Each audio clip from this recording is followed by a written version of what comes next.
시청자 여러분 안녕하십니까? 국내 최초의 의료건강 전문방송 메디컬TV가 준비한 정보플라자 7 지금 시작합니다. 먼저 오늘의 이슈 만나보시죠. 자칫 치매로 오해할 수 있는 노인 우울증에 대해 알아봅니다. 휴가철 물놀이 익사사고 6건 중 5건이 음주 때문인 것으로 나타났습니다. 복지부가 사무장병원에 근절 대책을 마련했습니다. 한국 제약기업들이 유럽 제약기업의 기술력과 투명 경영 배우기에 나섰습니다. 국내 병원들의 무관심으로 슈퍼박테리아 감염 사례가 증가하고 있습니다. 갑상선암도 방치하면 난치병으로 돌변할 수 있습니다.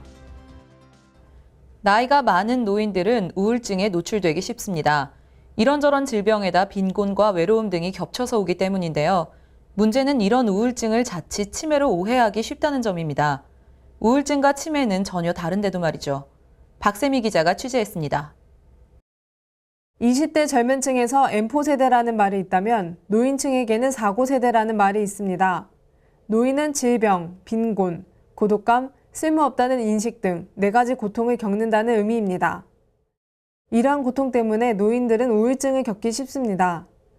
건강보험통계연보에 따르면 우리나라 60세 이상 우울증 환자는 전체의 약 42%를 차지할 정도로 많은 비중을 차지하고 있습니다.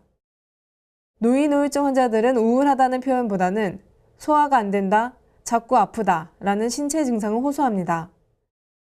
때문에 정확한 진단이 어렵고 다른 질병으로 인해 소화제나 진통제 등을 장기 복용하는 등 부적절한 치료를 받는 경우도 많습니다. 우울증은 상담치료와 약물치료를 통해 나아질 수 있습니다. 상담치료는 우울증의 심리적 요인을 찾아 우울감을 해소하도록 돕습니다. 약물치료는 감정과 관련된 신경 전달 물질인 세로토닌의 농도를 정상화하는 항우울제가 투여됩니다. 약을 복용한 후 3, 4주면 증상이 크게 호전됩니다. 하지만 재발을 막기 위해서는 6개월에서 2년 이상 유지치료를 해야 합니다.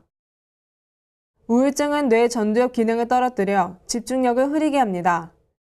집중력이 약해지면 기억하기가 어려운데 이 때문에 노인 우울증은 노인성 치매로 오인되기 쉽습니다.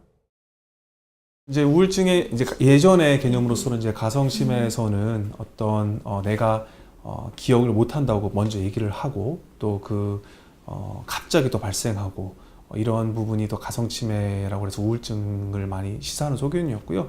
치매는 오히려 자기는 뭐 기억력에 문제가 없다고 호소하지 않고 오히려 부인하고 또 이 증상이 좀 점진적으로 발생하는 거가 예전에 개념이었는데 최근에는 이 둘이 굉장히 조금 더 이렇게 쉬운 개념이 아니고 좀 더 명확한 객관적인 검사 도구로서 진행하는 것으로 좀 많이 좀 트렌드가 바뀌고 있습니다. 노인 우울증은 주변의 관심이 중요합니다. 특히 혼자 있는 시간이 많은 노인의 경우 사회활동에 참여하면 정서적으로 긍정적인 자극을 줄 수 있어 우울증 예방에 도움이 됩니다. 주변에서 자신의 우울증 상태를 금방 알아채 조기 치료로 이끌 수 있기 때문입니다.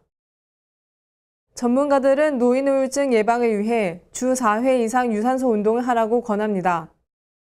사람들을 만나거나 신문 읽기, 인지 프로그램 등의 활동도 우울증을 예방하는 데 도움이 됩니다. 메디컬TV 박세미입니다. 바쁘게 생활하다 보면 자칫 놓치기 쉬운 건강 의료 정보들이 많습니다. 그런 정보들을 모았습니다.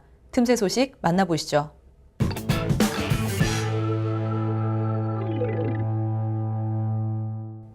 여름 휴가철에 안전을 위협하는 가장 위험한 행동은 음주라는 분석 결과가 나왔습니다.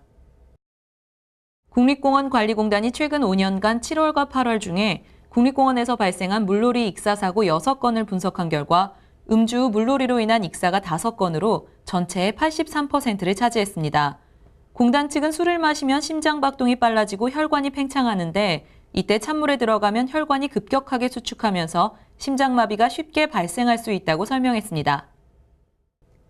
의료 수준은 엉망이면서 건강보험 재정만 축내는 이른바 사무장병원, 복지부가 근절 대책을 마련했습니다. 보건복지부는 불법 의료기관인 사무장병원을 사후 단속 대신 사전 진입 단계부터 강력히 차단하겠다고 밝혔습니다. 아울러 이미 적발된 사무장병원이 악용해왔던 운영 방식을 파악해 전방위 감시 시스템을 구축하고 숨어있는 불법 병원도 색출해내기로 했습니다. 또 퇴출 후 불법 운영을 반복하지 않도록 관련자 형사처벌 수준도 강화할 방침입니다. 우리 제약기업들이 유럽 제약기업의 앞선 기술력과 투명 경영을 배우기 위해 소통에 나섰습니다. 핵심은 ISO 37001입니다. 한국제약바이오협회는 지난 9일부터 5일간 오스트리아의 국제 반부패 아카데미 연수교육에 참여하고 한국제약기업도 ISO 37001을 반영한 투명 경영에 동참하겠다고 밝혔습니다. 이번에는 오늘 보도된 생생한 보건의료 정보를 전달하는 미디어 포커스 시간입니다.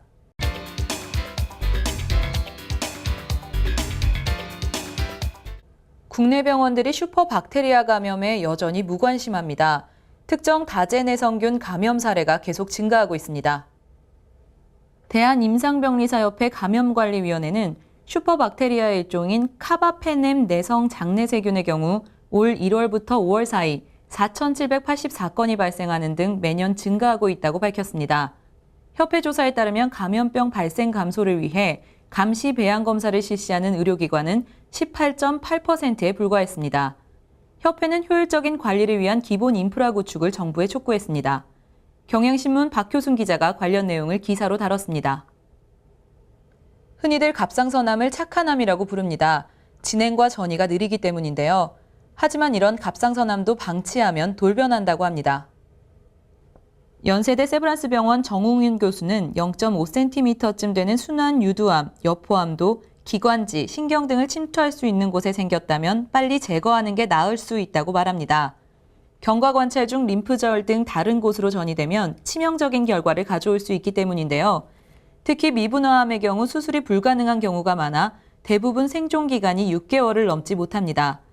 갑상선 수질암도 높은 전이율 때문에 생존율이 낮아 조기 수술이 필요합니다. 서울경제 이문재 기자가 갑상선암의 증상과 치료법을 기사로 다뤘습니다. 신체적으로 노인과 젊은이의 가장 큰 차이는 뼈와 근육입니다. 따라서 뼈와 근육을 튼튼하게 유지하는 것이 노인 건강에 매우 중요합니다. 뼈는 35세부터 골밀도가 떨어져 쉽게 골절이 됩니다. 뼈 건강을 유지하기 위해서는 칼슘과 비타민 D가 중요한데요. 우유, 어류, 해조류, 두부, 녹황색 채소 등 칼슘이 많이 든 음식을 섭취해 적정 농도의 칼슘을 유지하고 하루 30분 이상 햇볕을 쬐는 것이 좋습니다. 또 규칙적인 운동으로 근력을 유지하는 것도 중요합니다. 반면 섬유질이나 고지방식, 나트륨 섭취는 줄여야 합니다. 매일경제 이병문 기자가 이 내용을 보도했습니다. 더위 잘 이겨내고 계신가요? 요즘처럼 더울 때면 매사에 의욕이 없고 짜증도 나기 쉽습니다. 이런 변화가 더위에 대한 몸의 반응이기 때문에 이상할 것은 없지만 가능하다면 더위에서 비롯된 감정의 기복을 줄이는 것이 좋지 않을까요? 추운 겨울에 움츠러들지 않으려 했던 것처럼 여름에는 적당히 더위에 맞서는 것도 괜찮은 여름나기 방법입니다. 찜통더위, 피한다고 피해지지도 않거니와 피하기만 해서는 되는 일이 없을 테니까요. 정보플라자 세븐 오늘 준비한 소식 모두 만나보셨는데요. 다음 시간 더 새롭고 유익한 정보로 찾아오겠습니다. 감사합니다.